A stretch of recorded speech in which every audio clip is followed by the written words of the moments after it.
అందరికీ నమస్కారం అండి. Welcome back to our channel Hanvi vlogs. అందరూ ఎలా ఉన్నారండి? నేనైతే చాలా బాగున్నాను ఫ్రెండ్స్.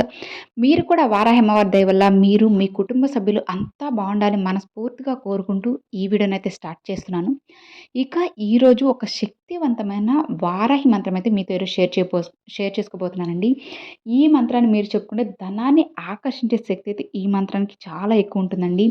ఈ మంత్రాన్ని మీరు ఎప్పుడు చెప్పుకోవాలంటే మీరు నిద్రపోయే ముందండి కేవలం ఒక 3 నిమిషాలు కేటాయించి అమ్మవారికి ఈ మంత్రాన్ని చెప్పుకున్నట్లయితే మీరు ఎంత అప్పునైనా కానివ్వచ్చు ఫ్రెండ్స్. లక్షల్లో, కోట్లలో ఉన్నా కానీ అప్పు ఇట్టే తీరిపోతుందండి. అసలు మీకు తెలియకుండానే మీరు అంత అప్పు కూడా తీర్చేస్తారు. తర్వాత మీకు అర్థమవుతుంది.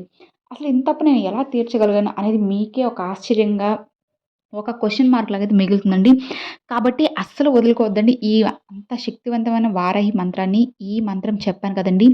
ధనాన్ని వశం చేసుకునే శక్తి అయితే ఈ మంత్రానికి చాలా ఎక్కువుంటుంది.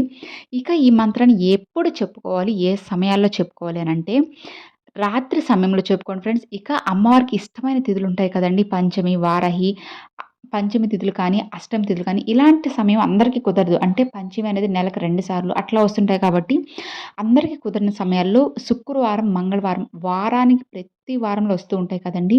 చాలా సింపుల్‌గా అందరూ చెప్పుకోగలరు. శుక్రవారం శుక్రవారమైనా, మంగళవారమైనా చెప్పాను కదా! ఇప్పుడు చెప్పినట్లుగా పంచమి, అష్టమి, పౌర్ణమి, అమావాస్య ఇలాంటి తిథులైనా చెప్పుకోవచ్చండి. చాలా మంచి ఫలితమైతే ఉంటుంది.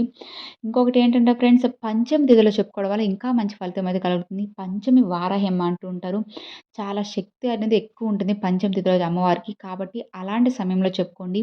ఇక అందరికీ ఆ రోజు కుదరదు కాబట్టి మంగళవారం కానీ, శుక్రవారం కానీ చెప్పుకోవచ్చు. ఆ తిథుల్లో కూడా అమ్మవారికి ఎంతో ఇష్టమైన తిథులు. ఇక మీరు రాత్రి పూజ చేసుకునే సమయంలో అమ్మవారు రాత్రి దేవత కాబట్టి మీ పూజ గది దగ్గర మీరు కూర్చొని ప్రశాంతంగా ఇక ఎవ్వరు నన్ను డిస్టర్బ్ చేయరు.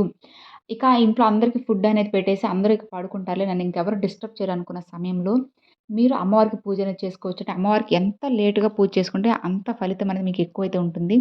మీరు 10కైనా చేసుకోవచ్చండి ఈ పూజ అనేది. ఏమి ఇబ్బందనేది ఉండదు. అమ్మవారికి ఒక దీపం అనేది వెలిగించుకొని, మీకు వీలైతే నైవేద్యంగా బెల్లం పానకం సమర్పించండి.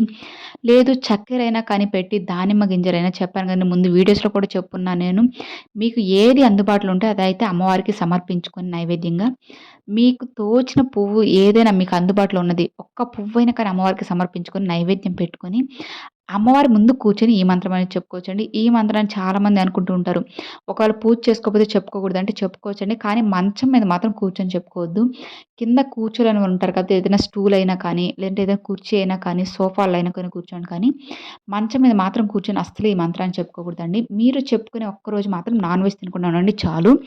ఇక ఆ మంత్రము ఎన్ని సార్లు అంటే 108 సార్లు చెప్పుకోవాలండి. లెక్క మాత్రం అస్సలు తప్పకూడదండి. 108 సార్లు ఖచ్చితంగా చెప్పుకోవాలి. ఇప్పుడు చాలామందికి డౌట్ రావచ్చు. మేము 108 సార్లు చెప్పుకుంటే కాన్సంట్రేషన్ అంతా లెక్క మీదే ఉంటుంది కదా! మేము మంత్రాన్ని ఎలా భక్తితో చెప్పుకోగలమనంటే దానికి ఒక ఐడియా ఏంటంటే 108 ఏదైనా పప్పు ఉంటాయి కదండీ! పప్పు దినుసులు ఏదైనా వేరుశెనగ గుళ్ళు కానీ, మినప గుళ్ళు గానీ ఏదైనా కానీ 108 తీసుకొని వాటిని ఒక్కోటి జరుపుకుంటూ లేదంటే ఏదైనా 108 పువ్వులు కానీ ఇలా ఏదైనా కానీ 108 అయితే తీసుకొని ఫస్ట్ ముందుగానే లెక్కపెట్టి పెట్టుకొని, అలా ఒక్కొక్కసారి మంత్రం చెప్పుకొని దాన్ని పక్కకు జరపడం. ఇలా చేయడం వల్ల మీ కాన్సంట్రేషన్ అనేది లెక్క మీద కాకుండా మంత్రం మీద రావడానికి అయితే చాలా బాగా యూజ్ అవుతుందండి. ఒకసారి ట్రై చేసి చూడండి. చాలా మంచి ఫలితం అయితే కలుగుతుంది. ఇక మరి ఆ ధనాన్ని వశం చేసుకునే వారాహి మంత్రం ఏంటంటే, నేను స్క్రీన్ పైన కూడా ఇస్తాను ఫ్రెండ్స్. ఒకసారి చెక్ చేసుకోండి. ఆ మంత్రం ఏంటంటే క్లీం వారాహముఖి హ్రీం శక్తి స్వరూపిణి శ్రీం ధనవశంకరి ధనవర్షాయ స్వాహ.